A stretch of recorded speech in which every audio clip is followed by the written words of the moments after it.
in a world divided by data and conflict. Welcome to Pixels to Politics, Season 3.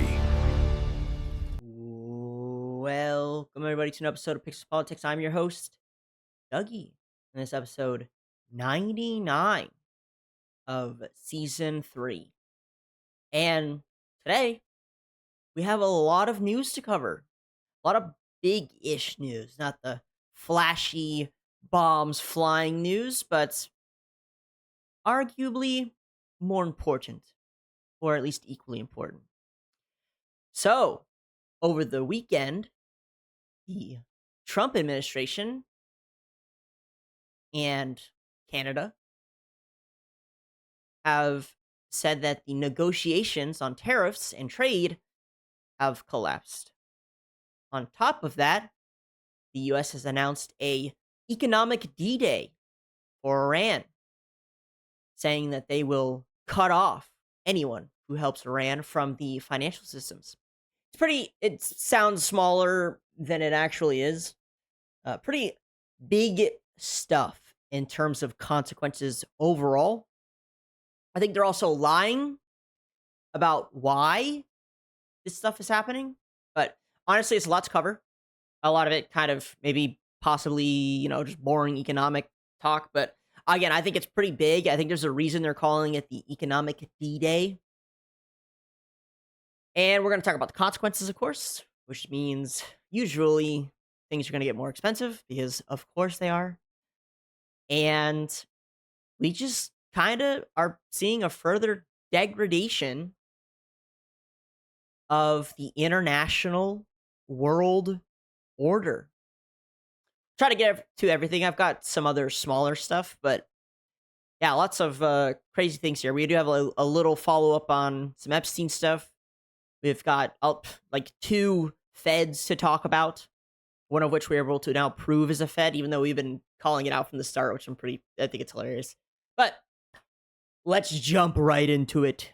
All right, so maybe it's called Operation Economic Outcast. I think maybe that's the official operation. But basically, this is supposed to be the nail in the coffin for Iran, which I don't know. I don't think any of this has to do with Iran at all. I think this has to do with China.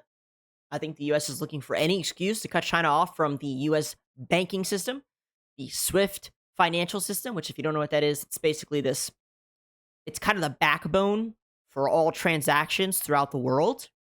Russia was cut off from it when they, of course, initiated their war. Iran, I don't even think has ever been on it. Could be wrong. But they're definitely not on it right now. And the U.S. has been doing this thing where it's been trying to tell our allies, hey, look, you can't do business with our enemies. You can't do business with Russia, and you need to stop doing business with China. We know what China plans on doing in a few years. You need to stop. And of course, most of the world, as it has always done, either says we can't. We are not going to sacrifice our own stability or prosperity just because you say we're going to be at war, even though you can see how that turned out for Europe when it came to Russia. And now they're saying the same thing when it comes to China. To be fair, obviously, China manufacturing backbone, and Russia was in the energy backbone for Europe. And so having to tell them that they need to cut themselves off overnight, quite hard for them. I kind of get it. But it's very clear, I think, with these 2 new operations, I don't know what we'll call them, being put forward, that the U.S. is taking these things very seriously. The rise of China, whatever China plans on doing in the future. Iran, again, I don't really think it has much to do with Iran, and Russia much more seriously than everybody else. So, we'll see what Scott Bessent here has to say. This is a Secretary of Commerce, I think, or Treasury. I think it's Treasury. Let's see. I don't like this guy, but, Today, we are launching Operation Economic Outcast to foreclose every other option available to the Iranian regime. Treasury has mapped every node, every facilitator, and every network that Iran has used to smuggle oil and evade sanctions. Beginning today, the actions of Treasury and other agencies will tighten the noose and block every potential source of revenue that funds the IRGC and the evil Iranian regime. That's China. It's China.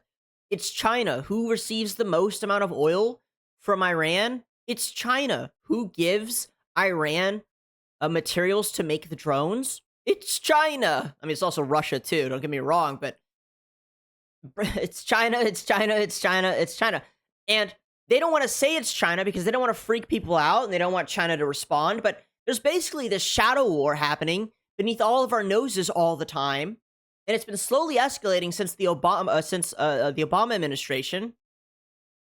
And I'm not blaming Obama. I think every single president since Obama has basically been pointing this out to us for quite a while, that we're at some form of war with China. It's a cyber war. It's an economic war. And probably within 5 years, it'll be a physical war. It's proxy wars. But this is a hit on China. China is the biggest backer for Iran right now.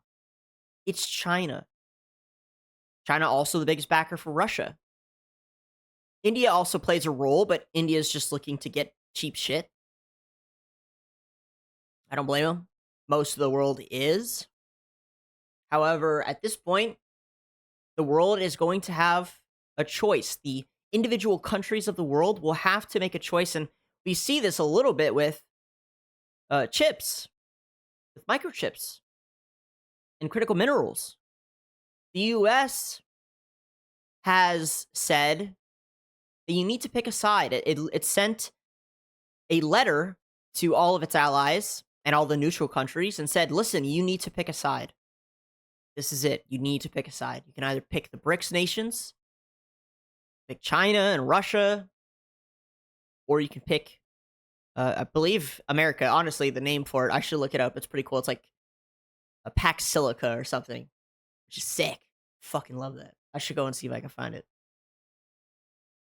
It sent that letter out, I believe, last week. And this is the next big, hey, you need to decide. Do you want to be a part of whatever we grow? Or do you want to be a part of whatever China and Russia grows? And, hey, there's benefits to both sides. There's negatives to both sides. Who knows who comes out on top in the end? But the U.S. is becoming very staunch in its stance that everybody else needs to pick a side. And this probably is the final chance for people to pick. We are enforcing a zero leakage approach. There will be no minimal breathing space for the regime to rebuild its capacity to inflict terror against America and the world. The final refuge of this regime is a mistaken conclusion of nations that still finance the Iranian threat in the hopes of evading it. It is no longer acceptable to operate in the gray spaces of this conflict. Countries cannot claim they are blind to enabling this activity. Iran's enablers purchase. So I have the graph. Sorry to cut it off, but so China side is called the World Artificial Intelligence Cooperation Organization versus US-led Pax Silica. And they're calling this kind of Cold War 2.0. And I'll pull up the graph here for everybody, for our visual peeps, which I am too. But for our listeners, I'll read out some of the countries. Obviously, you got Europe, US, Argentina, Chile, Uruguay, big portions of the Latin American countries, Australia, and India. I'm surprised. Japan, of course, South Korea, and I believe this is Indonesia, along with some other various countries like Israel, some other Middle Eastern countries sprinkled in. And most of the other side is, of course, the BRICS nations, South Africa, Brazil, Russia, China. Sorry if I don't know all of the names here. Vietnam, it looks like. Yeah. And basically, yeah, again, this is the US saying you need to pick a side. Pick a side. I fuck with both these names. Pax Silica versus the what was it called? World Artificial Intelligence Cooperation Organization. I like Pax Silica better, but maybe I'm a little biased. I don't know. It's cool. Again, I've been talking about this a lot lately, and it's the competition. Cold Wars, kind of some of the best wars, just because there's no direct conflict. There's much less of a loss of human life. And instead, it's two superpowers trying their best to make a better life for their own people over their opponent. And with the last Cold War, we got everything we have right now, basically the digital world and the huge increase in human lifespan, the huge increase in food output. Who knows what this next Cold War will give us? Hopefully, it stays cold. We don't want it to go hot, boys. All right, let's continue listening to Scott Bessa here. Transport its petroleum. They facilitate the flow of its finances through exchange houses and free trade zones. They welcome Iran's flights and maintain registries on its behalf. They turn a blind eye to seaborne fuel transfers and overland transits. They condone illicit use of their banks, all the while concealing the extent of their complicity. The president is making phone calls to world leaders with specific requests to cease their interactions with the regime. We are already seeing results. Over the weekend, comments from Iranian leadership clearly acknowledged the effect of this campaign. I mean, it's hard to tell. It's just the easy answer here. I've seen reports that there's some Iranian leaders who are like, "Yeah, we're ready to end this. We want to, of course, come to an agreement." I'm seeing the opposite. I see reports that ships are getting hit almost every day. I've seen reports that the U.S. is also shooting ships that are trying to breach the embargo. But again, it's pretty clear that this is a threat to the rest of the world. And nations that facilitate any interactions with the regime should quickly heed our message. Those who stand with the United States will reap the rewards of our partnership. Those who tether themselves to the Iranian regime should expect to share in the isolation of a withering regime. Teams from Treasury, State, and the U.S. military are now meeting with their global counterparts to tell them that the United States expects action. Every country has a defined timeline to shut down activities we have identified. If they do not take action, we will do so unilaterally through Treasury authorities. For example, every branch of Bank Melee must be shuttered and dark. And let me be clear, any entity Every what? Every bank of What was that? we will do so unilaterally through Treasury authorities. For example, every branch of Bank Melee must be shuttered and dark. Every branch of Bank Malay. I don't know if that's like an Iranian bank. I don't know what that is. And let me be clear, any entity that facilitates money laundering on behalf of Iran will be removed from the US dollar system. Yeah, and I don't think we're fucking around. I think this is pretty final. This has kind of been there's been a build up to this for quite a while. It mostly started around when Russia invaded Ukraine. We kind of saw them get removed from the SWIFT system, and for quite a while now there's been this, okay, Europe doesn't take in Russian gas and oil, but India will, and then India can sell it back to Europe, and it's just been a lot of that going on. It's like, okay, this country can't give it to that country, but there's a third party neutral country that can. It's the same with money in terms of converting one currency into another and completing purchases. Again, it's mostly through China, and I'm not flaming China. Like, of course, they're going to help someone the US is fighting. The US is currently doing the same thing against Russia, and we do the same thing against China if we had the chance. But again, this is clearly becoming a very hard line. and countries are going to have to make a choice. It'll be interesting to see which countries make what choice. I wouldn't be surprised if there's some flip-floppers. I wouldn't be surprised. I mean, eventually someone's going to try and sneak some of that extra oil through. They will have to. I saw a report earlier this week that there was a airline that ran out of fuel here in America. I want to say it was a Californian one, but it was an airport. They ran out of fuel to fuel one of the fuel their jets. I don't know what happened, but they declared a little bit of an emergency for themselves. We're going to see fuel prices go up 100%.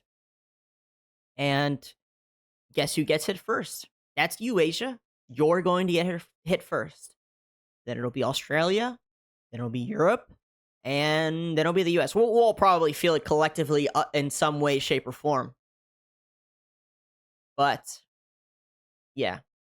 I think things will start getting interesting from here on out. This is from the White House. Operation Economic Outcast unleashed an unprecedented campaign to sever every remaining economic lifeline sustaining Iran. China, and Russia. America is entering the endgame with the single greatest financial offensive ever mounted against an adversary.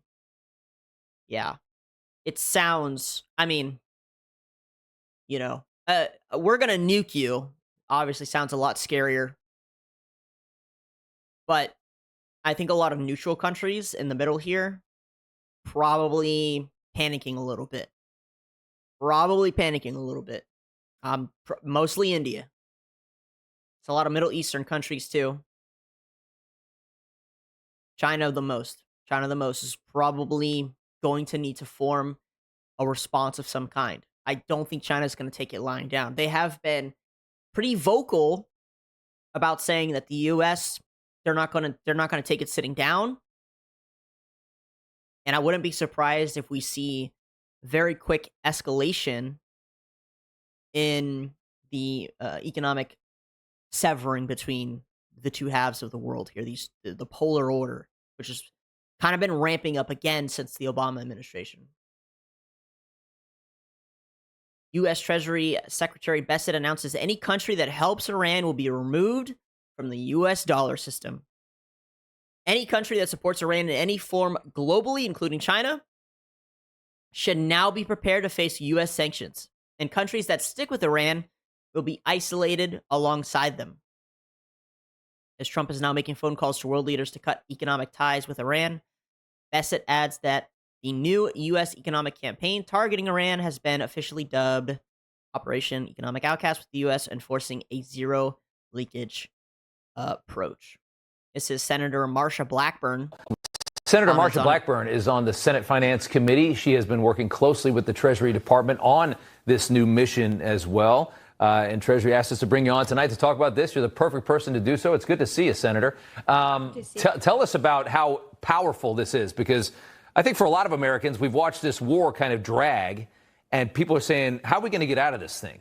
This seems like the way out. How?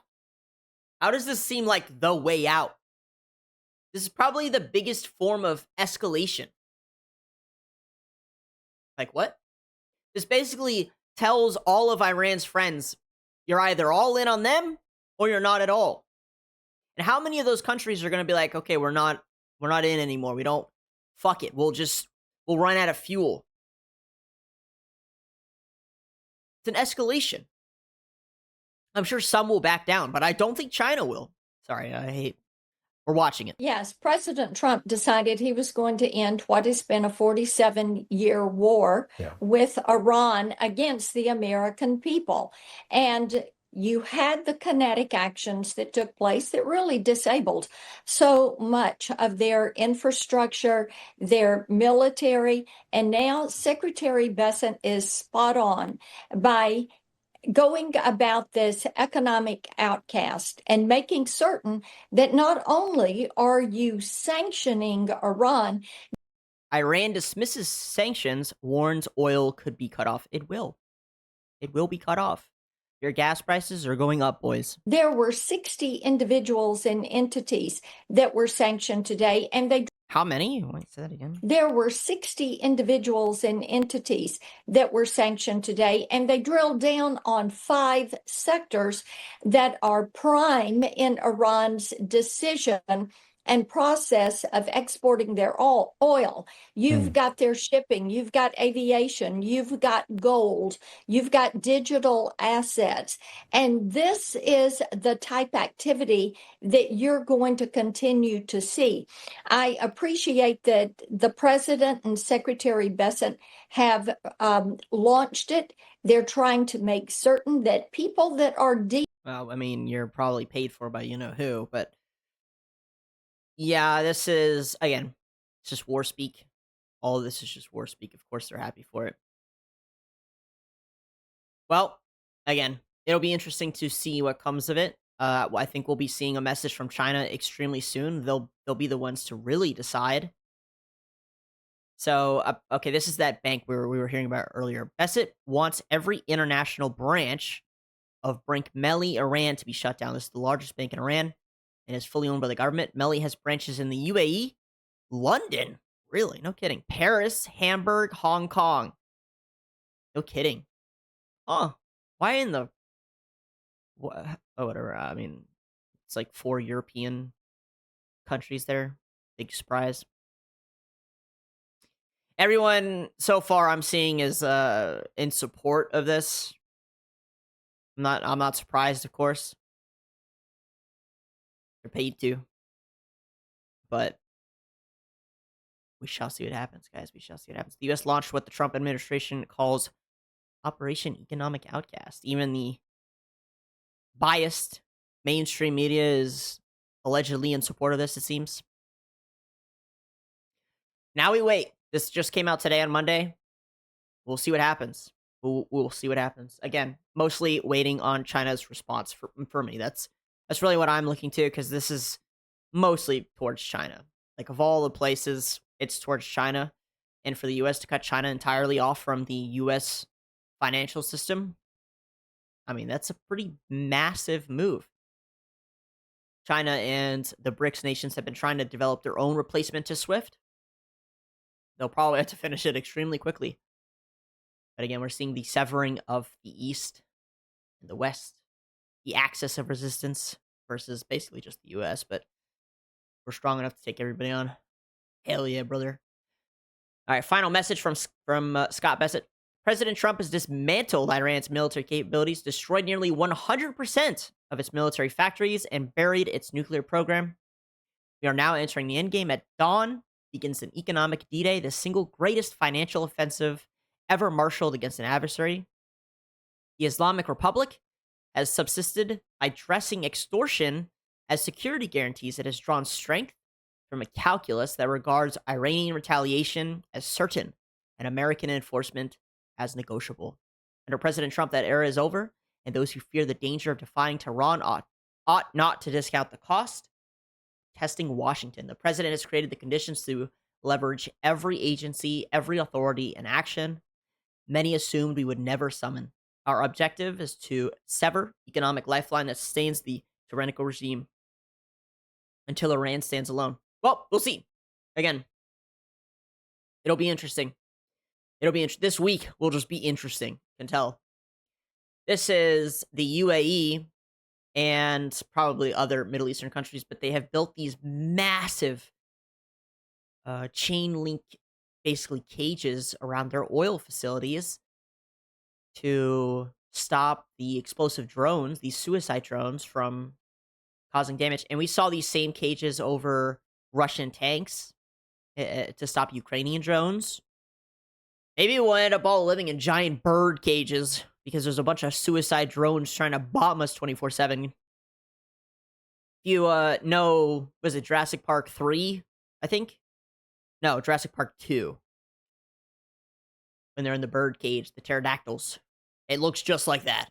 Looks just like that. Honestly, I'm amazed that they could get this up that quick.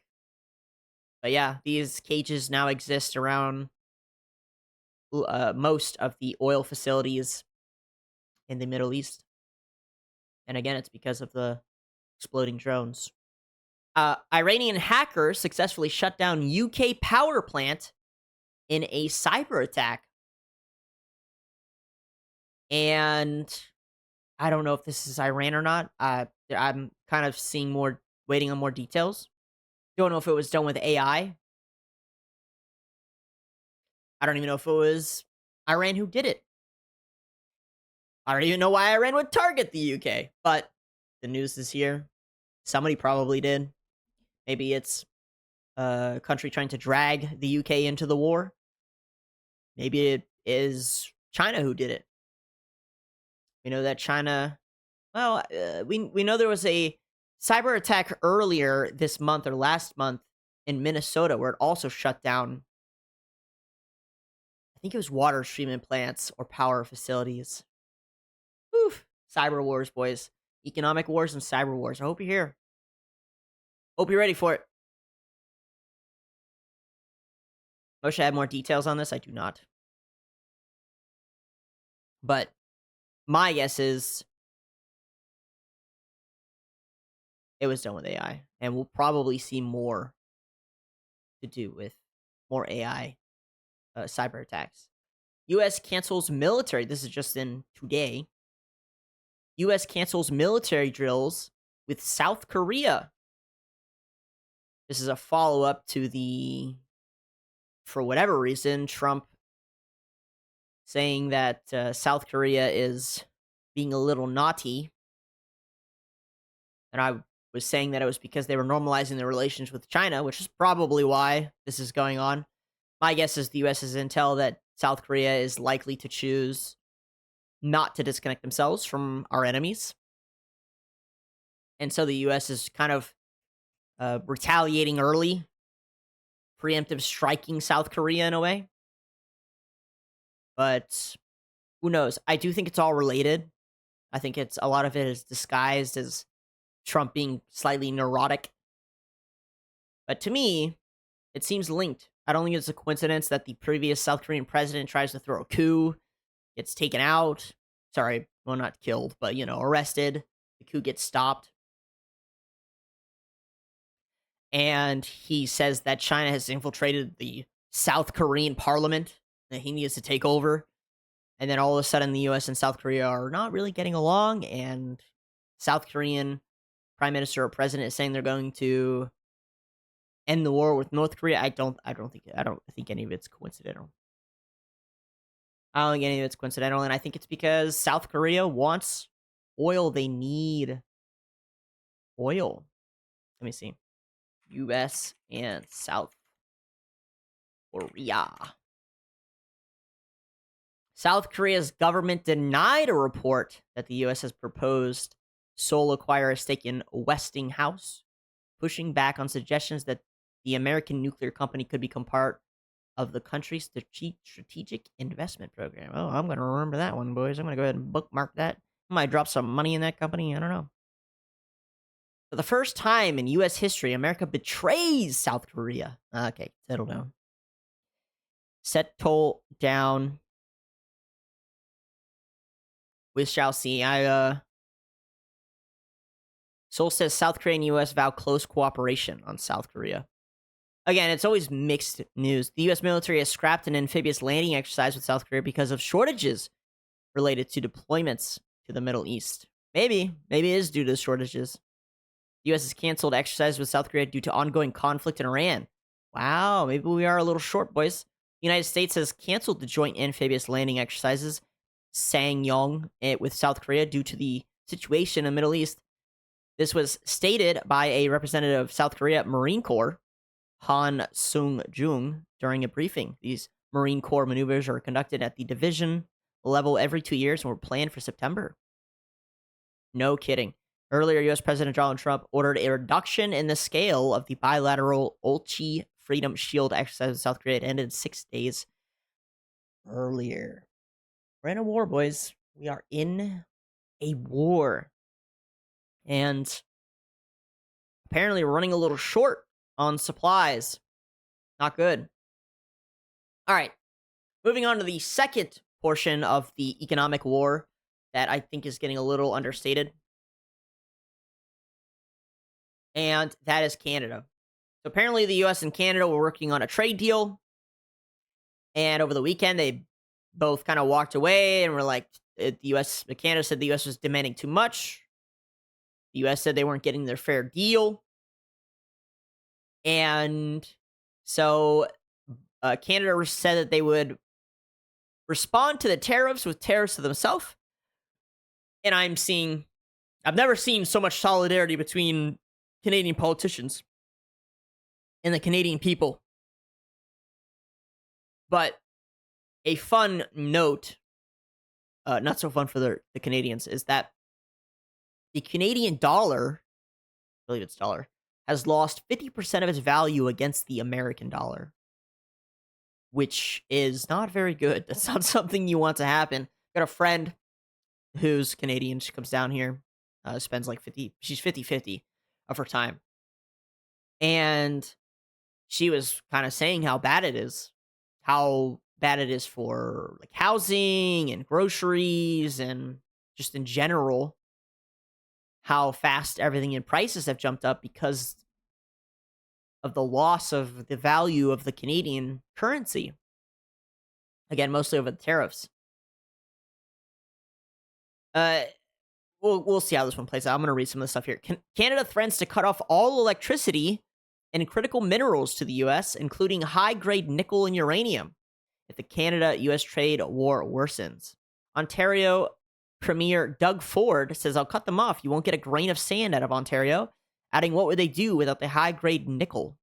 Ontario Premier Doug Ford says, "Everything is on the table, including power to 1.5 million American homes and high-grade nickel and uranium, after Trump announces new 50% tariffs on Canadian autos, parts, and steel starting next year. 50% tariffs on $20 billion worth of Canadian goods Saturday." So, there's a hidden layer to this that you're not going to hear from anyone else. All right? Listen, I love giving you guys the inside scoop. It's fun to share inside information with you guys. I love it. I love it. The steel that they're talking about, guess where it comes from? Ready? China! The parts that they're talking about, guess where it comes from? China! So, again, I do think this is in part has to do with a little bit of an ego play, a little bit of a trade imbalance, but I think in the most part, once again, it has to do with China. A lot of goods flow from China to Canada and then down into the US. It's not very good when we plan on going to war with China in the next 5 years. Not good. Could be, maybe the US and China are just fighting over stupid shit. Could be. I could be wrong, guys. Maybe it has nothing to do with China.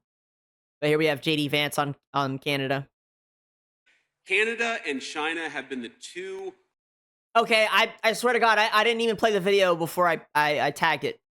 I didn't even listen. I saw it. I copied and threw it over the side. I didn't watch the video. Canada and China have been the two worst countries when it comes to trade policy anywhere in the world. What a shame that is. China, you of course expect. They're our biggest economic competitor. I would expect that from China. I would not expect that from Canada. We have to remember, Canada is a state. Sorry, Freudian slip. No, that's intentional. That's intentional. Nice try. It's intentional. Ha, very funny. That was actually an accident. Lies. Canada is a country that has underinvested in its military that quite literally would get invaded by a foreign country were it not for the umbrella of protection provided by the United States of America. Canada and... Yeah, I mean, it's probably true.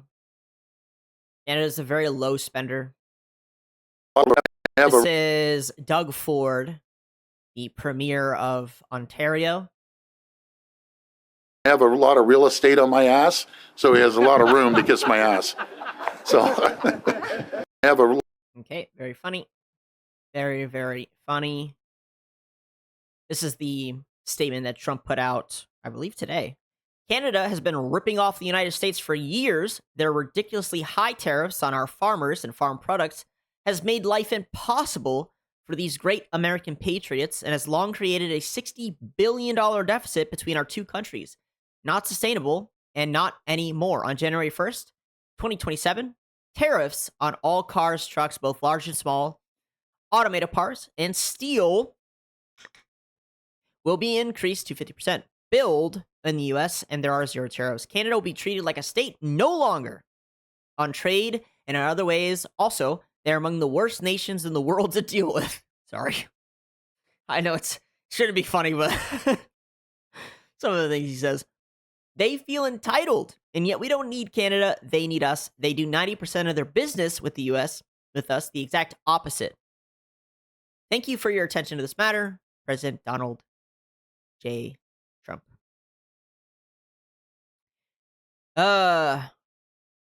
Yeah.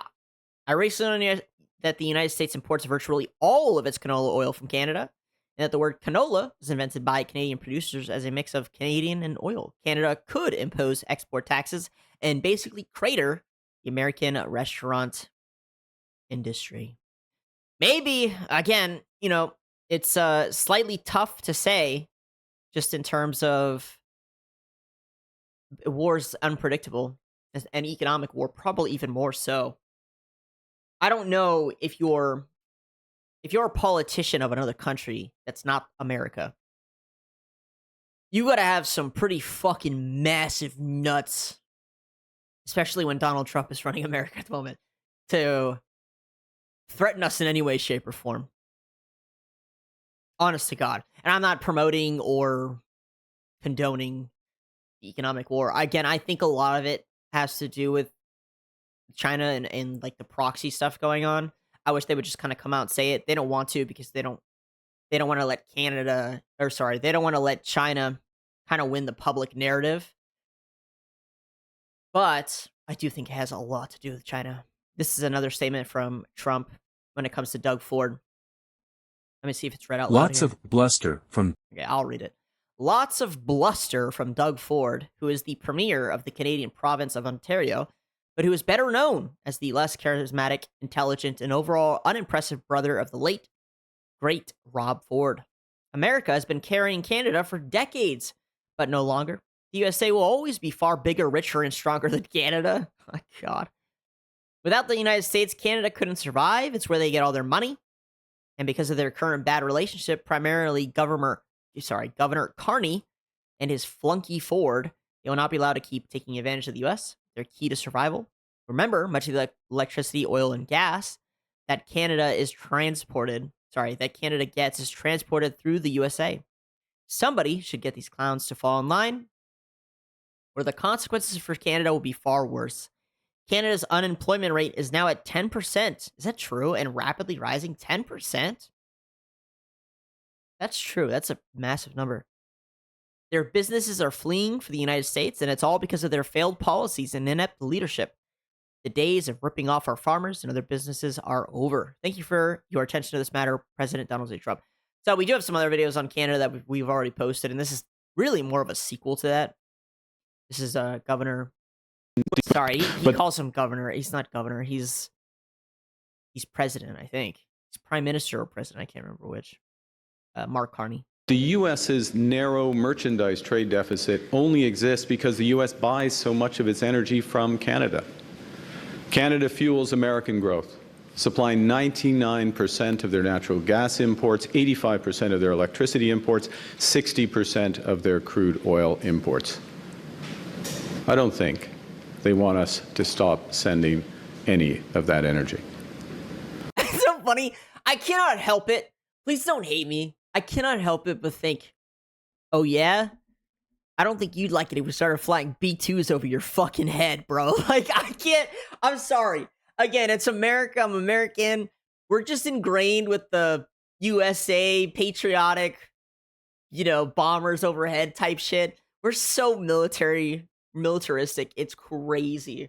I cannot help but think, yeah, but what if B-2 bombs started flying over your head right now? You imagine? I don't want anyone to die. I want this to stay funny. Don't get me wrong. I want it to stay funny. I really do. I want it to stay funny. I don't want it to be serious. I hope it doesn't become serious. I do kind of seeing it become serious at some point. And again, I think people, most countries and most people outside the US have this new image of the US and America of like we're a joke or it's like a funny haha thing. Part of it's Trump and his image. He says things, people kind of laugh at him because they don't think it's real, and then he does it and they're like, "Oh shit." We've kind of talked about that before. But you're thinking about a country, okay, that basically commits war crimes against its own people, even against its own laws. Now think about what our country does outside the US. I assure you, I've read some of the CIA files. The things that we do, they do to us in our own country is disgusting. The things that the CIA and adjacent does outside our country are like 10 times worse. They're insane. It's crazy what they do. My point is, the US government does not give a fuck about anyone other than two countries.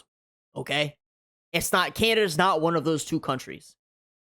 And I'm not saying we would start sending the B2s, but I'm just saying, listen, you're brave for talking like that. That's all I'm saying. That's all I'm saying. I think you strongly underestimate what Americans care about, truly. Honest to God, if fuel prices just stayed low, most Americans wouldn't even blink at this shit. They could start dropping bombs in other countries, all of them, and Americans would just be like, okay, just another day at the office. Being a little facetious, but, only a little. So I don't know, buddy. like if we woke up tomorrow in the US, it's like, yeah, we just kidnapped Mark Carney and we're holding him hostage. Again, I hope it doesn't need to be serious. I hope it doesn't evolve into something serious, but I don't know what the play is here from the Canadians. A part of me is like, slightly interested in seeing where it goes.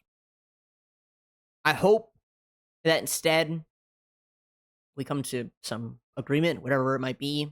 There's alignments, and we go back to being the happy friends. I was just talking about Canada, what was it? I think Friday or the day before, and how we fought in so many wars together, side by side. After a certain unnamed country said that they were our only model ally. I mentioned Canada twice in the Korean War and Vietnam War.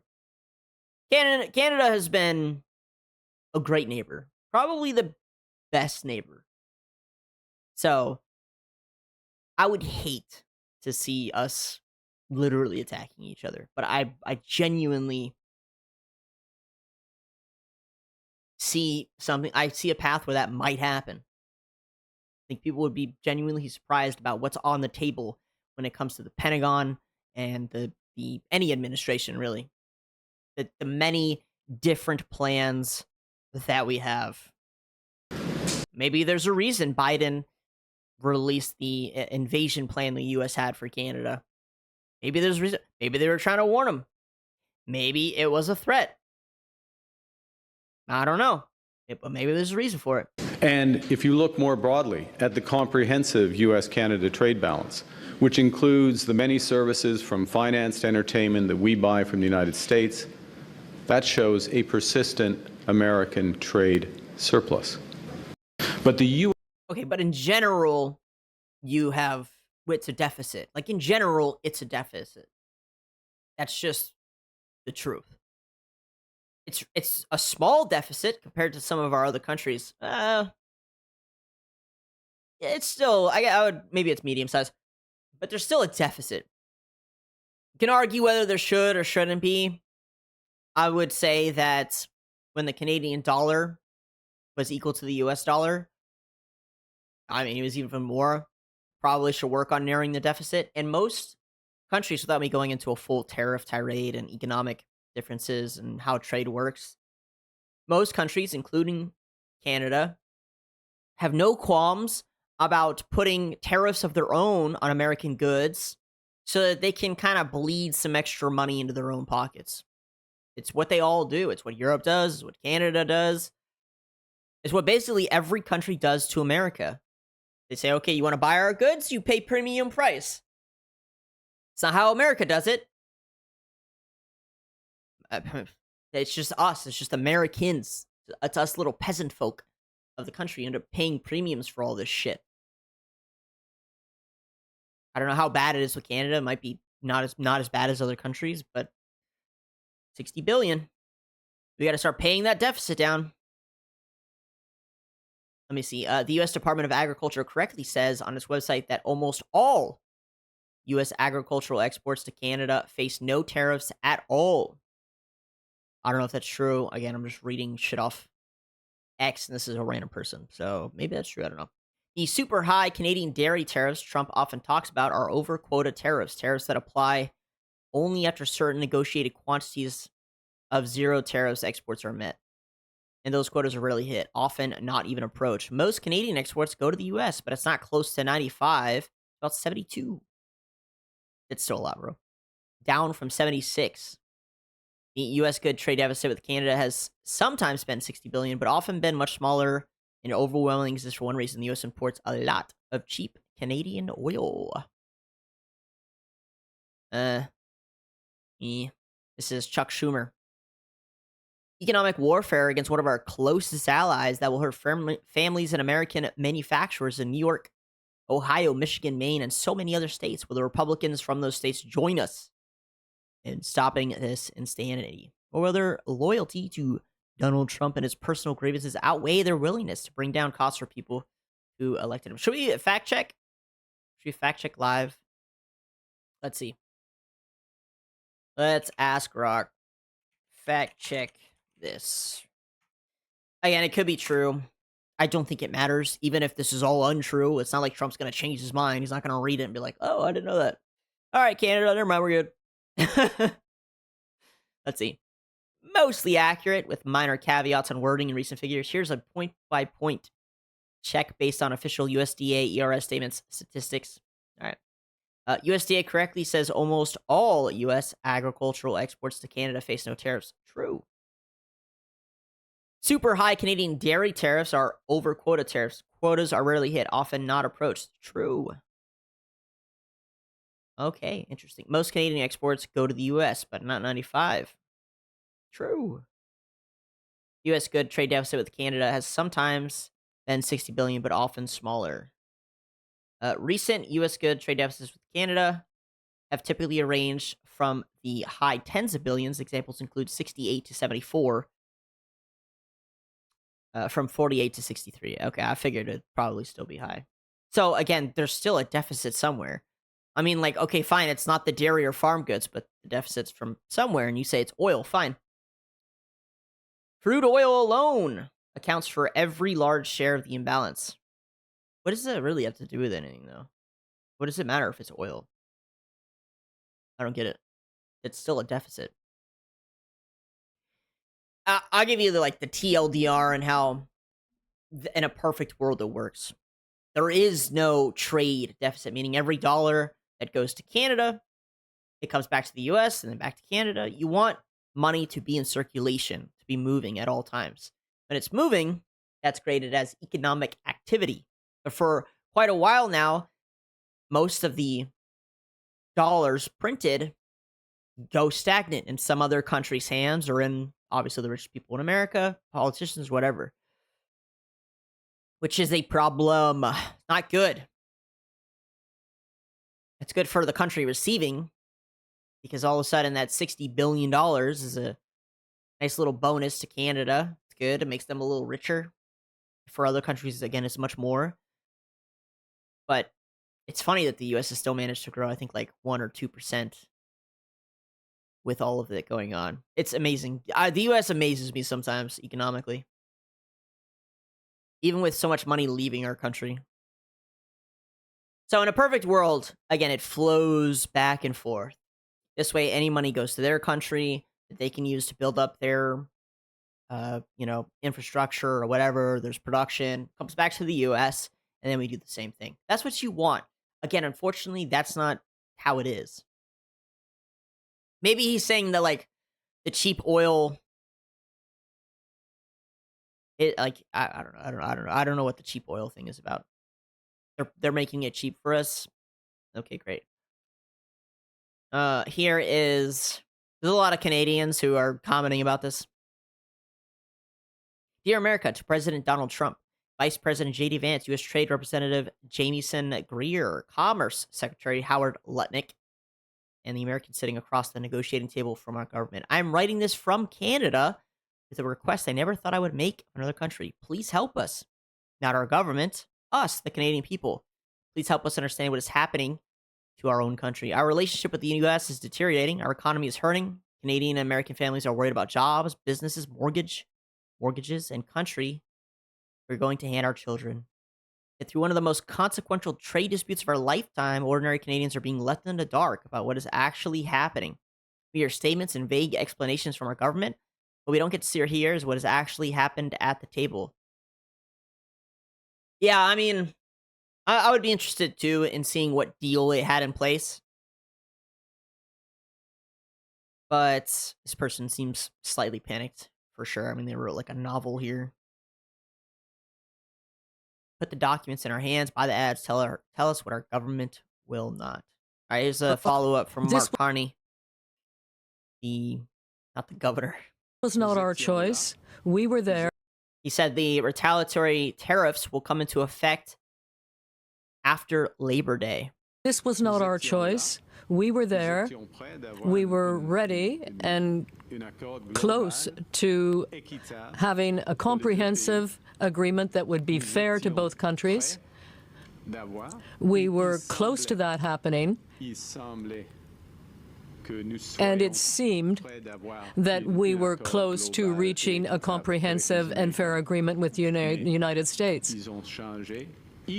But they made changes, including threats on the French language and Quebec culture and Canadian culture. That is not acceptable. That would never be acceptable. But it is funny. I'm sorry. So he's talking, apparently some of the demands within the trade were like, you need to diminish the French culture in Quebec. I'm going to tell you the second thing I think is going on. This is the, quote, heart of the deal. So basically, you don't know what the art of the deal is. Trump and them go in. They make really stupid-ass demands, knowing that the person on the other side of the table won't match them. Get them to walk out. And then hit them really hard with, these extreme demands. Cut them off from goods, services, whatever, high tariffs. Sort of as like a pump fake. And then, of course, the smaller countries, which every country is smaller than the U.S., has to cave, and it's called the art of the deal. So it's possible all of this ends tomorrow. It's possible. It's almost likely. This is from Mark Carney. For over a year, Canada has worked intensively and in good faith with the U.S. to negotiate a new comprehensive trade deal. We have been pragmatic, patient, and persistent. Our goal has always been to get the best deal for Canadians, never a deal at any price or on any time frame. Late last evening, I instructed our negotiators to return to Ottawa. We cannot accept what the U.S. has offered, and we will not give them what they have asked. Canada will match the U.S. new tariffs dollar for dollar in order to protect Canadian workers, farmers, families, and businesses. We take this step confident that it is in the best interests of Canada. In the coming days, we will release the details of these new tariff measures, which will come into force the Tuesday after Labor Day. I don't know when Labor Day is. I'm going to look it up. Maybe it's next week. I don't know. Labor Day. When is it? It's September 7th. So, still got a bit of time there. Not too much time, but still got a little bit of time. They're probably intentionally giving some time for the U.S. to, quote, change its mind, of course. Let's hear this. This is also from Ontario. Everything needs to be on the table. We need to use Canada's many points of leverage to create maximum impact, targeting deep red states and making sure that America's economy feels the pain. And make no mistake, Americans are already feeling the pain. Canada did not start this fight but we're prepared to win it. As for the electricity, everything's on the table. Critical minerals, everything's on the table. All right, well, hey, we'll see what happens, guys. So, President Trump demands Canada change its French language, Quebec culture, and Canadian identity as a condition for reversing tariffs. I don't think it's real. I think it's again part of the fucking, oh god, what I was just saying it earlier, the deal thing, art of the deal. But who knows? I don't know. I'll cut them off. We power 1.5 million homes and businesses. Everything's on the table. I'll do whatever it takes. This is also a follow with Mark Carney here, boys. This fall, we will begin intense discussions with the European Union, the world's second largest economy, to build a much stronger and deeper economic and security partnership. Now, we can build such unparalleled access because we're trusted, because we're reliable, and because we have what the world wants. Woo! Interesting stuff, guys. So, here's what we're going to do. I think this week we're going to bring a Canadian on. He's been on the show before. We'll bring him on to discuss it further. I'm probably going to wait till closer to the end of the week because, again, you just never know. Why? Yeah, just never know. It could be tomorrow that all this ends and they shake hands and a deal has been made. Yay, art of the deal. But if not, we'll see what happens.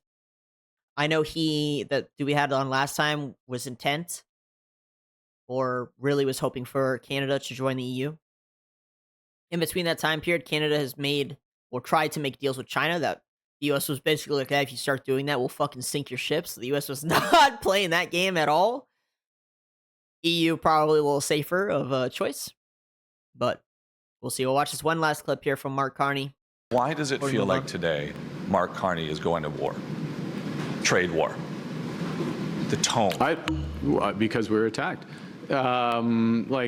You're at war when you get attacked. We got attacked. U.S. put 50%. We waited until the United States decided to actually implement these so-called 338 tariffs. That's fine.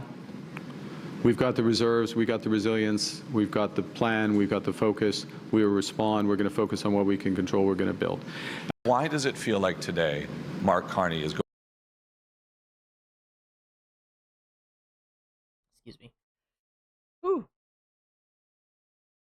Canada wants the benefits of being a state without being one. They also have charged our great farmers for many years. Massive tariffs. I think this is a Canadian politician. Oh, no, he's just a journalist. He says, I've been saying this for years. If Canada wants free trade with the U.S., it must join the U.S. Wow. All right. Moving on. I almost don't want to just because it's so intense. Oh, I do have a statement here from the Prime Minister. I'll just read it really quick. Over the past 18 months, Canada's new government is focused on building our strength at home, diversifying our partnership abroad, and striking a fair deal with the U.S. Our objectives in our trade negotiations have been to preserve tariff-free access to the U.S. for the vast majority of Canadian businesses, provide greater stability to our trade relationship, significantly reduce U.S. tariffs on our key strategic industries so that Canadian businesses in these sectors would have the best access of any in the world, protect our small and medium-sized businesses, the lifeblood of our economy, including by removing the imminent threat of new tariffs, and maintain our flexibility, independence, and sovereignty so we can keep building the Canada we want. We have recognized from the beginning that America has changed, and that we will not return to our old friendship. Our government understood before many that America is altering all its trade relationships, putting tariffs on its closest allies, and changing for access to its vast market. We have worked in that context to strike a fair deal that would provide the best access to the U.S. market and greater certainty to Canadian businesses and workers. Throughout, our goal has been to secure the best deal for Canadians, never a deal at any price or on any deadline. In recent weeks, we made important progress toward improving Canada's position as having the best deal in the world with the U.S. However, that progress has not been enough to meet our objectives for Canadians. As a result, this evening, I decided to suspend trade negotiations with the U.S. and have directed Canada's negotiators to return to Ottawa. They have worked hard in good faith to defend the interests of Canadians throughout these negotiations up until the very last minute. However, last-minute changes in the U.S. proposed terms were unfair, uneconomic, and called into question the reliability of any deals. Probably the French stuff. At midnight tonight, the U.S. intends to impose a 50% tariffs, a 50% tariff on roughly $28 billion of Canadian goods. Canada will match those tariffs dollar for dollar to protect our workers and businesses. In the coming days, the government will introduce additional measures to support Canadian workers and businesses, building on the nearly $25 billion in support provided over the past 18 months. So Canada is currently subsidizing the losses that their businesses are taking, sort of like what we all did during COVID. These actions complement Canada's core economic strategy. From day one, we have been focused on building our strength at home and diversifying our partnership abroad. That strategy is working. We are advancing nearly $500 billion in major infrastructure projects. In parallel, we are unlocking new export markets for Canadian businesses. Our existing free trade deals already provide Canada with preferential access to 1.5 billion consumers.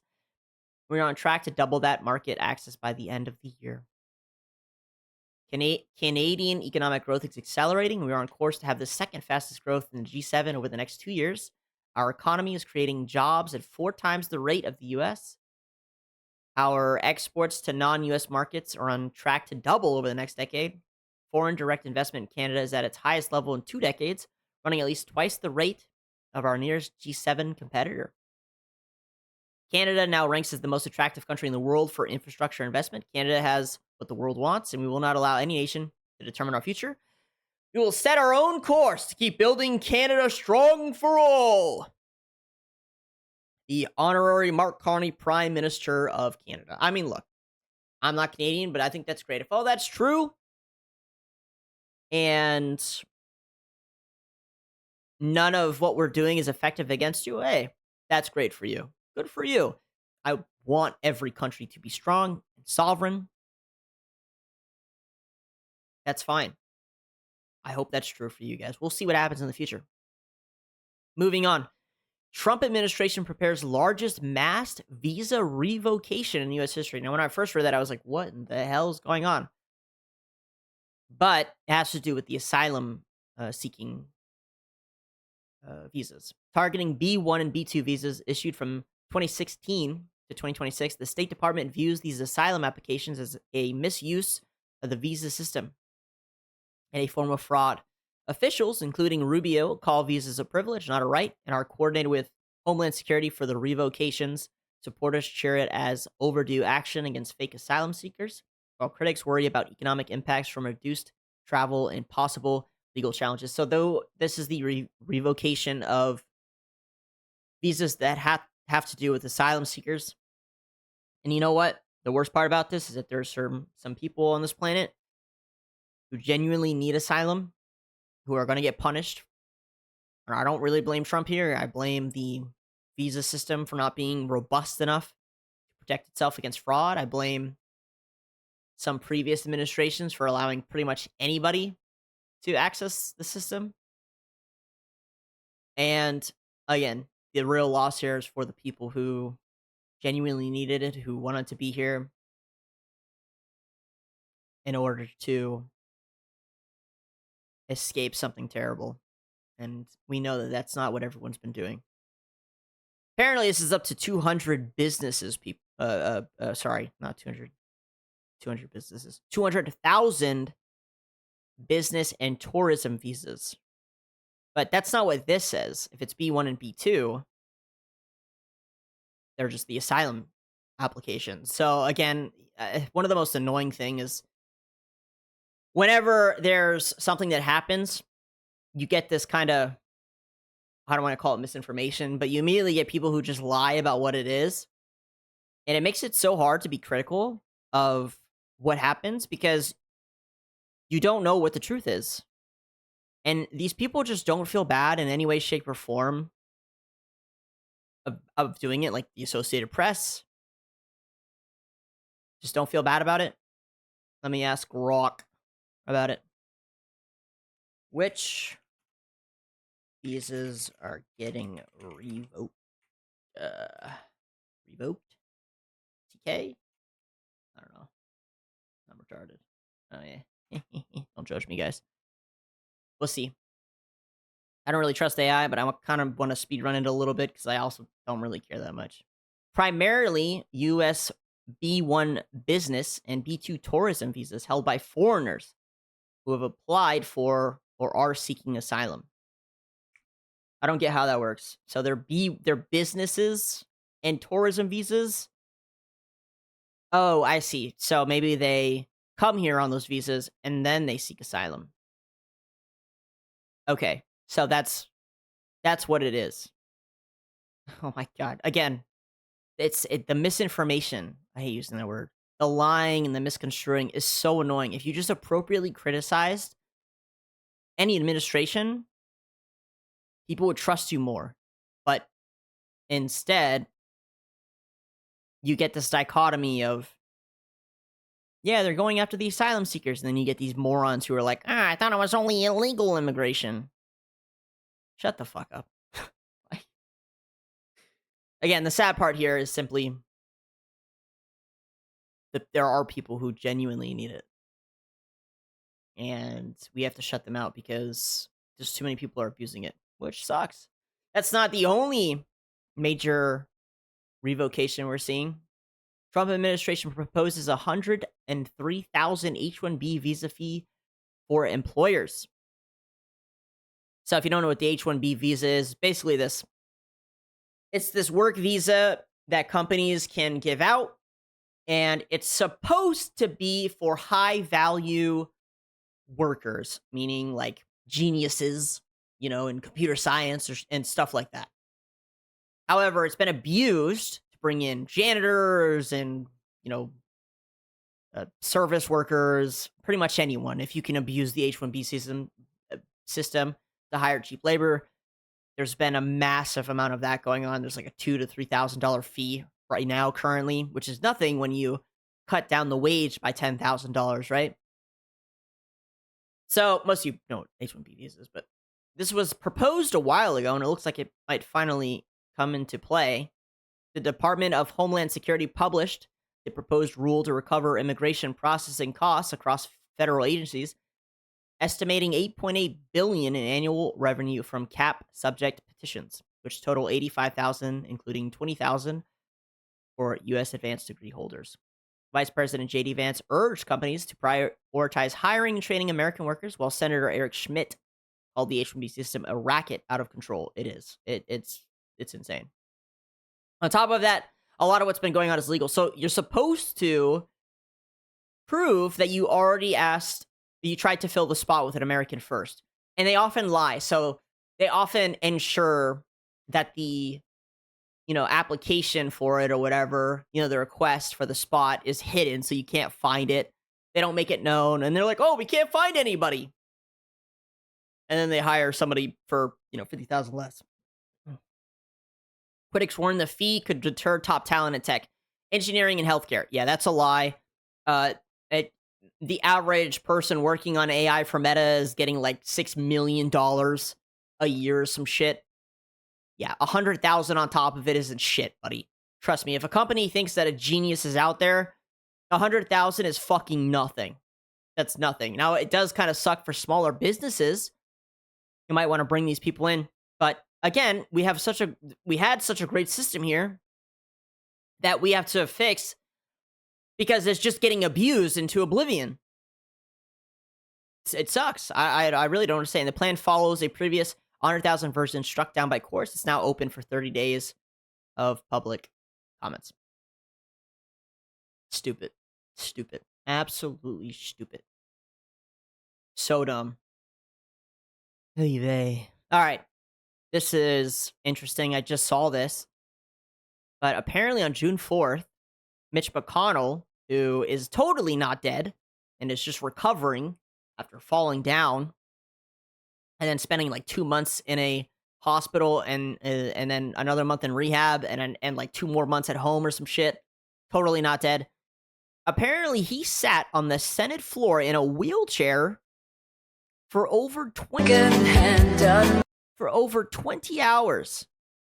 And they have a time-lapse video here of him in his wheelchair for 20 hours.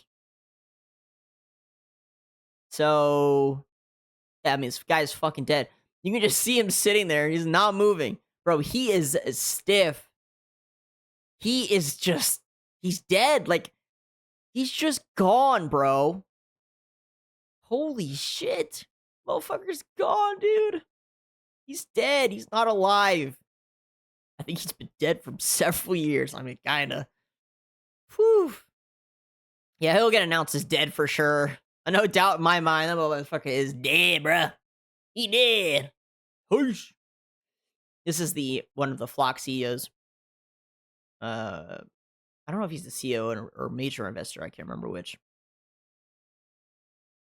Listen to this. I value my privacy. My family values their privacy. My employees value their privacy. But what we're talking about is safety as well. And so I think when people talk about just one of these, privacy or safety, they're prioritizing the wrong thing. And what we have to prioritize as a country is compromise. How do we have our safety and how do we balance privacy? No,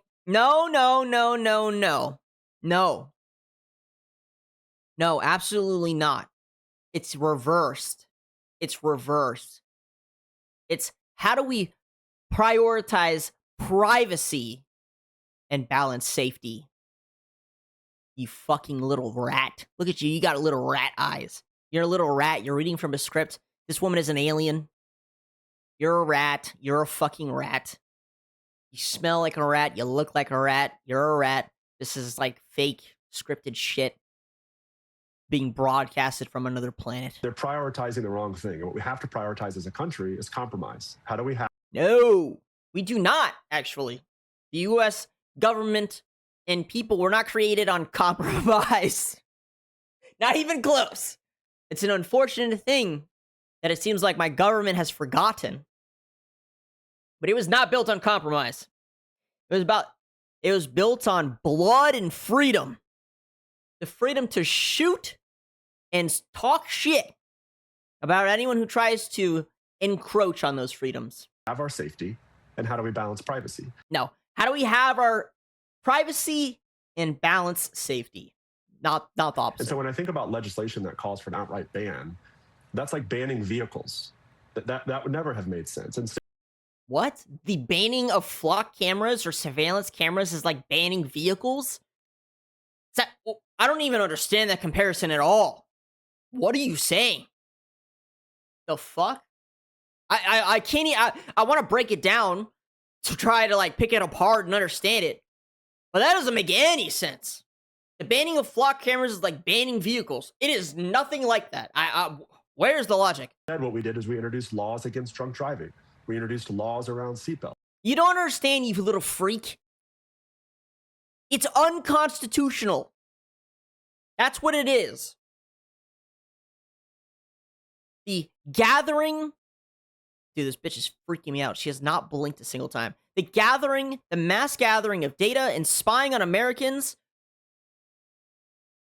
in order to be used by the government is unconstitutional. It's unconstitutional. It's been ruled unconstitutional 3 times already. It is nothing like seatbelts or whatever you're saying. It's not the same thing. I can drive a car, okay, and go places and make more money off the car and take me to my job and get food. Like, what do you... Flock cameras do none of that for me. None of that. Absolutely. Like, in no way does a flock camera improve my life at all. What are you saying? What the fuck is happening? What does this compare? Like, this is terrible. Who wrote this guy's speech? Laws around airbags. Whenever they want to take away our freedoms, it's always about for our safety. And this technology extends far beyond license plate readers at this point. Flock Safety is putting up cameras in parks, on trails, and playgrounds. And these are AI cameras that track people, no longer just license plate readers. This is about the mass surveillance network being... I really like this channel. I've accidentally pulled stuff off this channel before quite a few times. They're very consistent in my own ideology. In America, and nobody's falling for it. If we look at the comments here, they will always use safety. Dude, repeal the Patriot Act, end the Patriot Act, fuck the Patriot Act. Jesus. Oh my God. California Governor Gavin Newsom signed Stop Nick Shirley Act into law. Now, I don't know what that is. I'm still trying to figure out what that is. This is what AI says it is. The law expands privacy. It adds employees and volunteers at immigrant support service organizations to California's confidential Safe at Home address protection program. Targets doxing. It aims to protect these workers from online harassment, doxing, and threats by restricting the sharing of certain personal information. Okay. I guess. I don't know. California, to be honest with you, again, I've said it before, I just kind of ignore whatever they do because nothing they do makes any sense. But interesting enough about Nick Shirley, we had him pegged as a Fed pretty early on. Like right away. It was pretty obvious. I don't think any ding-dong missed it. And he was meant to front run against Tyler Oliveira, who was doing a story about some scamming going on in New York, I believe. People with the funny hats were committing some fraud. And at the same time, Nick Shirley put his own report together. Well, he didn't put it together, but, you know. They both released these mass fraud reports at the same time, and Nick Shirley gets hailed as a hero, while the other guy, Tyler, gets removed from, like, all of the financial systems and gets blacklisted off banks because of the different targets they had in mind. It was crazy. Anyways, apparently, it gets leaked in some courthouse documents that, of course, Nick Shirley is a paid operative. Which, I mean, it really shouldn't surprise anyone, but it is really funny. The claim revolves around Vine and Figtree, a private firm that Kusha said sought help producing a video on behalf of the White House. In a later Byline Times investigation, Bueno reported that leaked material described burner accounts, AI-generated media, message testing, and influencer amplification. Yeah, we know he's an op. I mean, that was pretty obvious. They don't want it to look like it's actually coming from the White House. Describing what she said on Vine and Figtree told her. Shirley's December video alleging fraud at Somali-owned daycares quickly reached top Trump officials. The White House later cited Shirley by name, and he testified before Congress. Shirley denied receiving White House funding or advance knowledge, please, telling Snopes the allegation was completely false. Shut the fuck up. Everybody knows you're a Fed, bro. When I was reporting raises a central question, did a viral citizen journalism story become a White House operation before the... Everything put in our face is a fucking operation from some government, like, or three-letter agency. What, you think this is the only one? Bro, nonstop, my senators won't shut the fuck up about anti-Semitism. Every 10 seconds is anti-Semitism this, anti-Semitism that. Everything is an op. Everything's an op, bro. What do you mean? This is a big surprise. Nick Shirley's rise is an op. And here's the thing, and people ask kind of like why I cover it. Because, like, yeah, he's paid to do it, but again, what's happening is very real, right? It's not like those Somali daycare organizations are fake. They're actually going on, and I've watched more. There's more of them in New York. There's so much fraud, it's crazy. I'm convinced like 25% of our budget just goes to fraud at this point, possibly more. So, again, you know, you might not like the messenger, but as long as the message to me is solid, or the information is solid, then I'm still going to cover it. I'm still going to talk about it, which I do. I watch both Tyler and I watch Nick Shirley. Both uncover fraud. One a little more truthful than the other, or genuine, I suppose. But, I mean, yeah, he's a Fed. Who would have thought? Of course he's a fucking Fed. We've been calling him a Fed since the start. Like, I kind of miss my co-host when it came to Fed stuff. That shit was funny. But all right, moving on. I was going to say this for the Epstein video that we'll probably do later in the week. But I'm going to talk about it now. Peter Mendelsohn, who was exposed as a spy for a foreign government. I won't say which one. The UK is currently trying to figure out where the information was going and who was connected and such. And they're doing it through the Epstein files. And so they put out a request to the U.S. government for the unredacted files so that they could figure it out. This is him here. Apparently, this is also him in this photo, which I didn't know. We've seen this. Totally not a sex trafficking operation, though. This guy's standing around in his underwear, some chick in a robe. Totally not a sex trafficking operation. Possibly some people will think because that I'm a gay man, I was sort of insensitized or I wasn't attuned to what was going on. I don't really accept that. I think the issue is that because I was a gay man in his circle, I was kept separate from what he was doing in the sexual side. Yeah. Sure, buddy.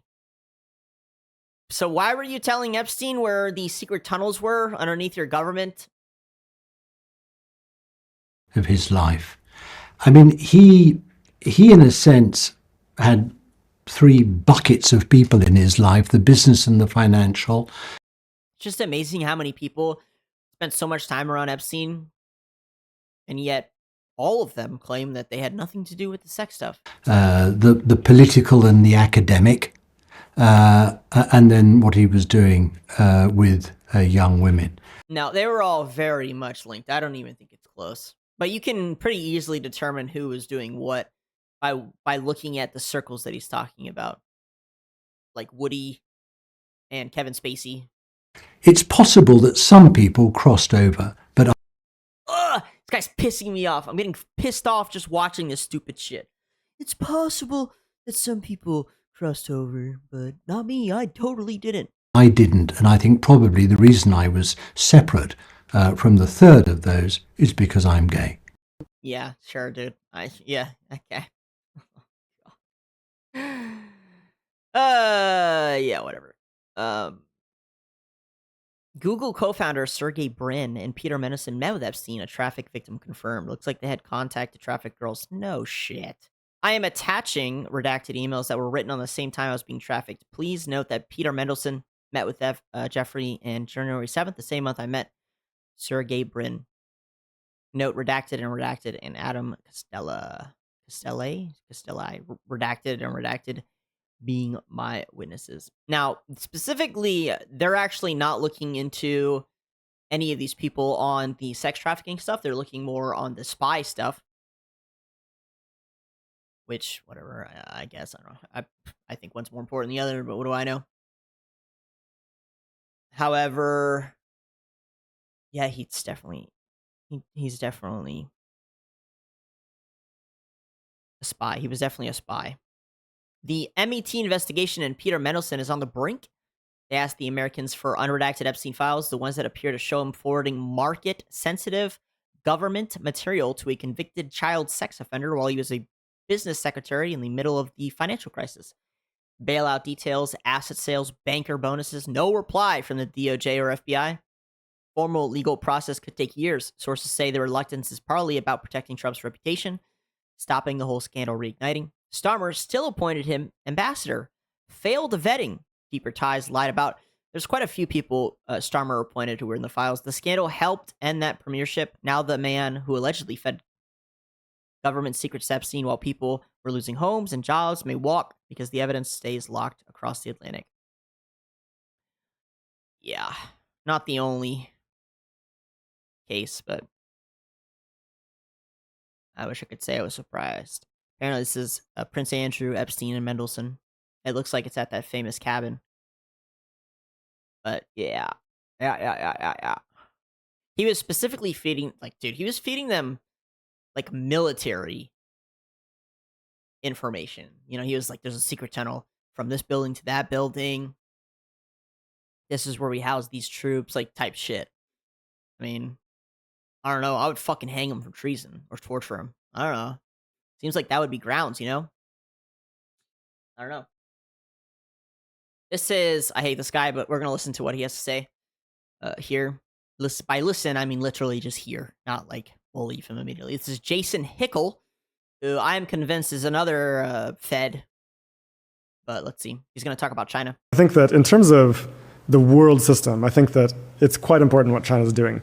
because what they're doing through their indigenous technological development and also through the Belt and Road Initiative. And the Belt and Road Initiative, by the way, is basically Chinese investment in building up infrastructure for international trade within the Global South, right? This is an extraordinary benefit to Global South countries because it gives them opportunities to obtain necessary technologies and producer goods from China on more favorable terms, allowing them to escape unequal exchange relationships with the core states and trade also more with other Global South countries. And so this is actually enabling a process of delinking from exploitation by the imperial core. Yeah, I mean, you can hear all the commie gobbledygook, imperialism, whatever you said, colonial, imperial core. Yeah. Yeah, if you think that's true, you're a fucking idiot. Of course, this is another reason why Western powers deeply dislike China, because they recognize this possibility. I mean, China is effectively undermining the imperial arrangements that Western capital has. Yeah, but they're doing it illegally. Doing it illegally under international trade laws. Relied on. Also, I mean, like every country that's done deals with China, include like mostly in Africa, are like, yeah, these deals suck. The whatever we're provided is ass, and now you're just trying to take our land, which is imperialism. So again, this guy's he's a federal asset of some kind, or he's just dumb. I can't really tell which. Sorry, I thought that was going to have to deal with the real Western hostility towards China, but it turns out he just is an idiot. So my bad for sharing, but whatever. You know, it's important to look at all points of view in order to get a full picture. All right, moving on. Moving away from the geopolitics just a tad, I think. I hope. Here's a really fun one. This has to do with AI that they are using to communicate with animals and kind of the improvement that we're seeing. AI found evidence that elephants call each other by name. When researchers played its name-like call, it approached the speaker faster and called back more, revealing a form of personal naming. This is not the only species we've actually figured out they have names. AI analyzed 53,000 marmoset calls and found tiny monkeys may use names too. Entire families use similar labels for the same monkeys, suggesting they learn names and dialects. I love this. This is super cool. I fucking love this so much. AI learned to tell what Egyptian fruit bats were arguing about: food, mating, sleeping spots, or personal space. Could even partly identify who was shouting at whom inside a colony of thousands. Truly incredible. AI discovered a phonetic alphabet in sperm whale clicks with rhythm, tempo, and tiny timing changes, combining into at least 143 reoccurring patterns. Their communication system is nearly 10 times more expressive than scientists previously believed, and we still don't know what most of it means. An AI trained on 1.5 million zebra finch calls held real-time vocal exchanges with living birds. What? Generating calls as they spoke and getting them to respond with the same timing and flexibility they used with other birds. Wow, guys. I'm telling you, soon we'll be able to talk to animals. It's going to be interesting. I fucking love this. That's so great. Google trained an AI on decades of dolphin recordings to predict what sound comes next, then paired it with an underwater device that gives objects their own synthetic whistles. The goal is for a wild dolphin to copy a whistle to ask a human for a specific object, creating a tiny shared vocab between species. I love this. AI combined microphones worn by wild crows with Nest cameras and uncovered quiet calls that may announce when a crow is arriving at the nest and help entire families coordinate caring for their chicks. Yeah, animals are communicating at a level that we didn't even know was possible, which, I don't know, it brings a smile to my face to know that, like, animals their little societies are that complex. They have names for each other and they're fucking arguing over sleeping spots. I mean, most of us who own animals probably kind of already seen this in some context, right? Like when a cat lays in a dog's bed, dog go over there and start fucking with the bed. And we just can kind of presume that, you know, the dog is like, hey, get out of my bed. But to hear it versus just to see it, I think is super funny. And yeah, we were one step closer from being able to talk with animals. And true story, guys, the people who invented the infinite scrolling feature for, I want to say it's Facebook, I can't remember which company, they have renounced that. They've been like, I'm sorry we invented that. And they've kind of been the ones really pushing for the AI communication with dolphins. And I'm glad to see that there's like progress in that. I don't know where that eventually goes, but being able to communicate with animals like that. Specifically, actually, I'm interested in seeing or hearing the whales, the communication with whales, because apparently their brains are specifically designed for like storytelling. Like they hold their history through storytelling the way we used to before writing. So there's a good chance that there's an entire recorded history just waiting to be tapped through the storytelling of those whales, the sperm whales that they're talking about. I don't know. Stuff. I'm a nerd. I love that shit. I cannot wait to see where that goes. That's so fascinating to me. I love that. And so again, I'll keep track of it. China has said that they had a collar that you can use to communicate with your dog or cat. They're releasing it. I don't know. It's so hit or miss. It's so hit or miss. All right, back to some geopolitics. This one is kind of scary. A developer using Bluetooth headphones accidentally caught Chinese e-commerce giant Alibaba secretly hijacking his computer's audio system without making a single sound. When his wireless headphones refused to switch audio to his phone while browsing AliExpress, he inspected the site's hidden code. He discovered background scripts holding the computer's audio pipeline wide open. Alibaba was using the browser's web audio API to run invisible sound waves at 0 volume. By measuring tiny hardware differences in how each computer processes those signals, the site created a unique digital fingerprint to track devices. I don't know what that means. I'm not going to lie. I get the ending. Track unique digital fingerprint to track, create a unique digital fingerprint to track devices. Basically, it means that it's creating a digital account on you. Is basically what's going on. Digital identity for you, so they can keep track of you, which is wild. Jesus, because the secret audio pad stayed active, it froze his Bluetooth connection while quietly scraping hardware memory, screen dimensions, and network data in the background. Oh my god. Yeah, I'm not gonna lie. So, I mean, we've been kind of ramping up the digital future here and the cyber war. I have completely removed like all China stuff. I removed Riot's Vanguard. I don't play any more Riot games. I avoid Chinese products like the plague.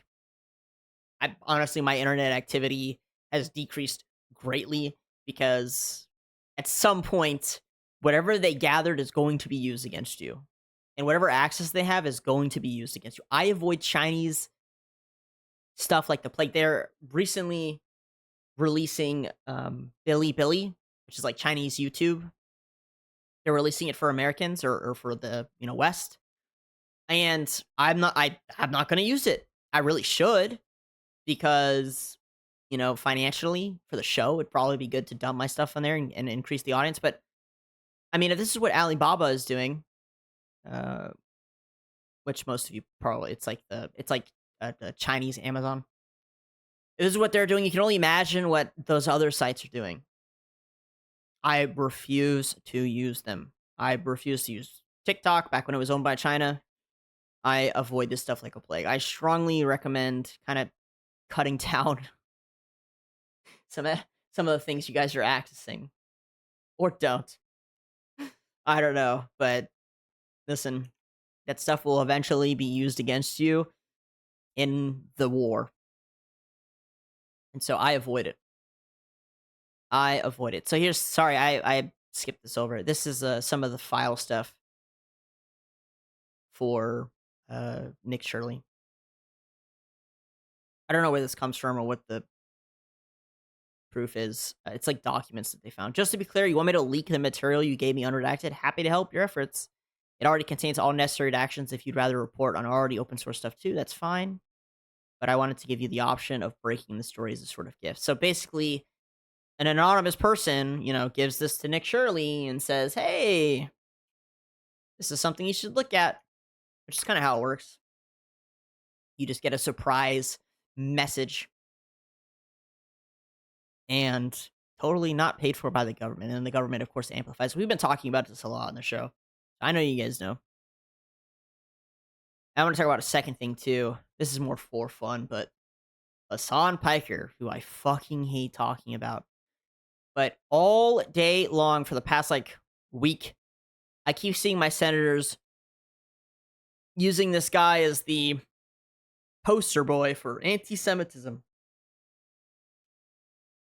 I'm very pro free speech. I hate Hassan Piker. I think he's a fucking grifter. I think he has no virtue or values whatsoever. I think he'd say anything to make money. He'd do anything to make money. He's also kind of a bitch.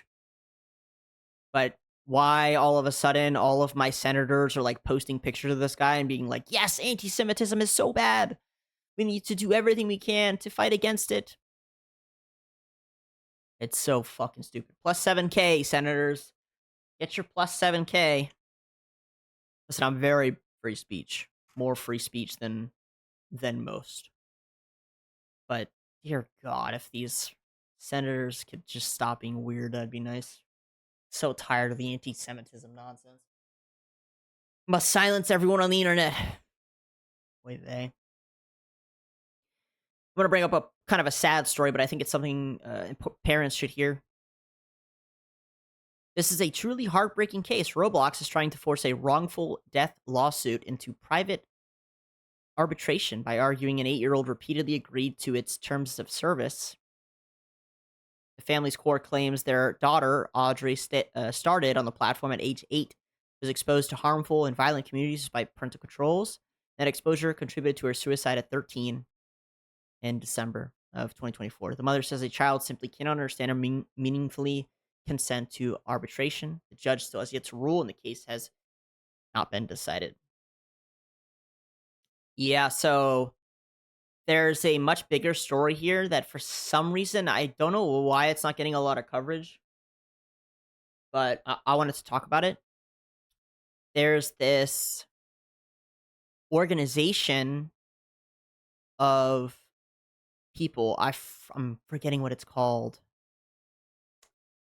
But basically, they go to places like Roblox, Discord, games, whatever. They look for little babies, basically, children. They convince the children to do weird shit, And then... yeah, here it is. This is kind of it. They're not talking about the organization. The lawsuit alleges Audrey encountered members of an online community that glorified violence, self-harm, and mass shooters through Roblox. It claims those interactions later continued on Discord, where Audrey was subjected to further manipulation and social pressure. Yeah, I wish I knew the name of the organization. I'm totally blanking on it. But yeah, they hunt for children on these sites. They ask them to do like really weird shit, either to like siblings or themselves. There's sometimes self-harm involved. And then they basically blackmail the poor children into just doing really fucked up stuff, like really bad stuff, guys. And I wish I remember. I wish I knew the name of the organization. I've totally forgotten it. But if you're a parent, I think you should really look into it. I don't see any effort from the police agencies to figure this stuff out.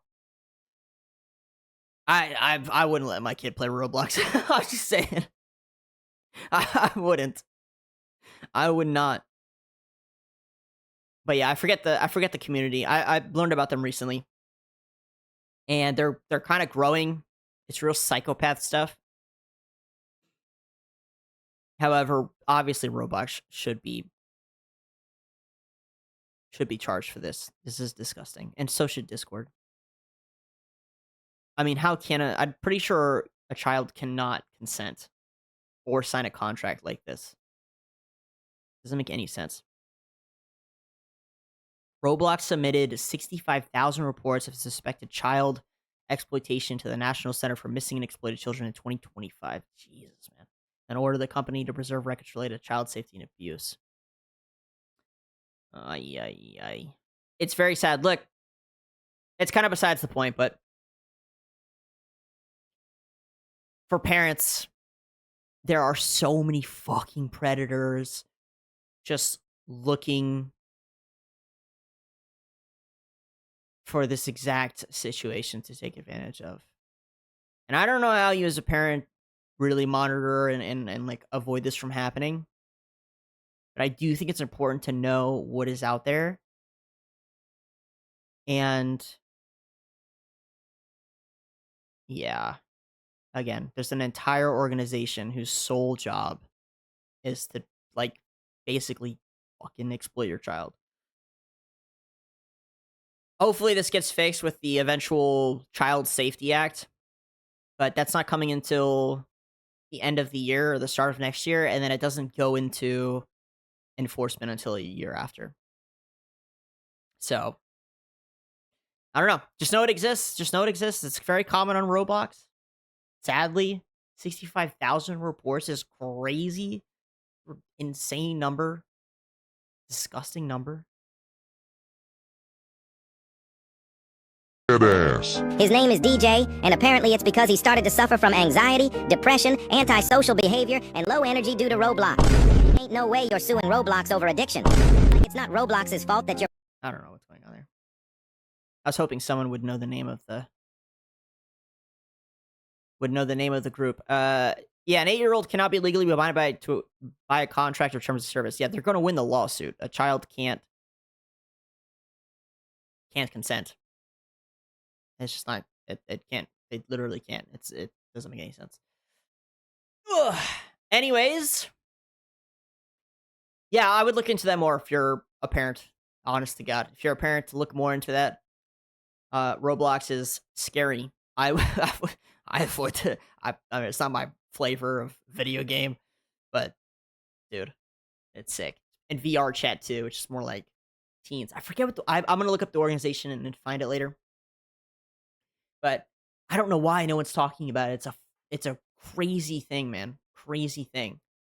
Massive exploitation. Their goal is to get the child to eventually unalive themselves. Like that's what their entire goal is, and they sell it. It's crazy shit. Bunch of psychopaths, man. And I think that's what happened there. And again, even they're not naming the organization for whatever reason. Oy. But what a terrible story to end on. Fuck. So what an awful story. Sheesh, guys. I don't really have anything else to end on instead. Sorry. Huh. I hate to end on that, man. That is some awful shit. I'm trying to find something else. Really quick. Again, it's been a fucking busy ass weekend. I hope you had a great weekend besides the, all this crazy news. I hope you had a great weekend. Either way. I hope you have a great week. It is Monday. I've got good news. Thank you if you're still here listening. I have good news. I'm about to get monetized on YouTube. Bless, guys. Bless. Bless, bless, bless. It's thanks to you guys for watching and listening and liking and subscribing and sharing. Thanks to you guys. So awesome. You guys are great. Fantastic. I thank you. Thank you for supporting the channel on all platforms, no matter big or small. God bless you guys. And here's to hopefully many more years of Pixels to Politics and the expansion of more content. Yeah. Maybe some news that isn't so sad would be nice. Here's Hillary Clinton talking about Israel. Let me take some of the audience questions, and I may try and combine a couple here as we go through this. There are a couple here on the Middle East. Israel has lost so much support, especially among young voters. Should the Democrats rethink their party's embrace of Israel? Look, I think that's a fair statement of where we are. It's generational as much as anything. The very big disillusionment with what young people see in the Netanyahu government. And I think we have to... They never say do. They say see, they say optics, they say visual. They never say do. Never. You notice that? She says that the difference is what this generation sees. Isn't that interesting? Like if you we're trying to talk about the good. Instead, you would just be like, oh man, it sucks that people just don't know the good that Israel's doing. Instead, she says, it sucks that everyone is seeing some bad. To make a distinction, which is hard to draw because the world today, the polarized world we're in, doesn't favor complexity or nuance. It favors binary choices. Are you for or against? Well, the right answer is we are against a lot of the decisions that the Netanyahu government is making, and we are for Israel. And honestly, I've never really agreed with anything that woman said, but that's probably the most mid take she's ever provided. Against a lot of the decisions that, but it's pretty safe. The Trump administration makes, and I am for America. So I think, don't get yourself caught in what I consider to be a false choice. And it's really important for people, to draw those distinctions. And that certainly is how I think about it and how I talk about it. I don't hate it. Listen, of all the takes she's ever had, I don't hate that take. But there is there should be no doubt in anyone's mind how seriously Netanyahu has damaged, first and foremost, Israel. Wow, she's taking a pretty staunch stance here. I've never heard her. I wouldn't expect this from her. And second, the perception that people, not just in the United States, but around the world, have of Israel. And that has to be repaired because, there has to be a lot of work done to provide the kind of...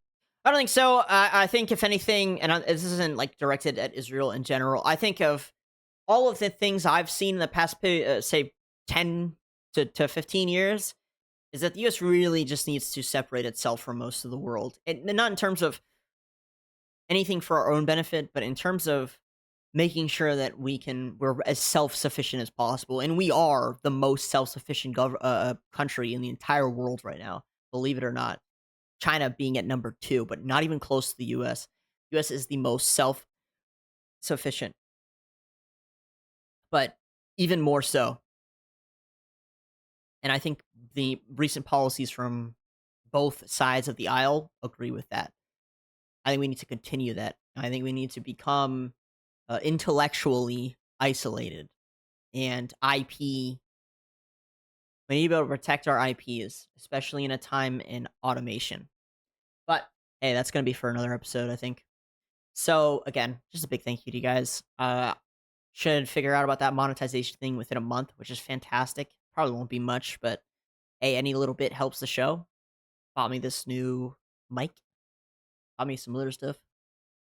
But it's really all thanks to you guys, so thank you so much. And hopefully I am providing the information that you like to see and hear. I try to give you the stuff that nobody else is giving you. That's what I try. And hopefully I am succeeding. It's funny that we sit around here most of the time and just read government documents that nobody else would ever even know existed. But I find that shit so fun. I don't know what we'll be doing tomorrow. At some point, I've got a report that nobody else knows about that I really want to release sometime this week. It has to do with Epstein and our government and some spy stuff. It's really cool. It was handed to me a while ago, and I've been kind of waiting to release it. I think this week I will. But yeah, guys, hopefully, the rest of the week goes well for all of you. I hope you have a fantastic week. Hope you had a great weekend. Hope you have a great evening, morning, night, afternoon. I think that's everything, and I will see you guys tomorrow.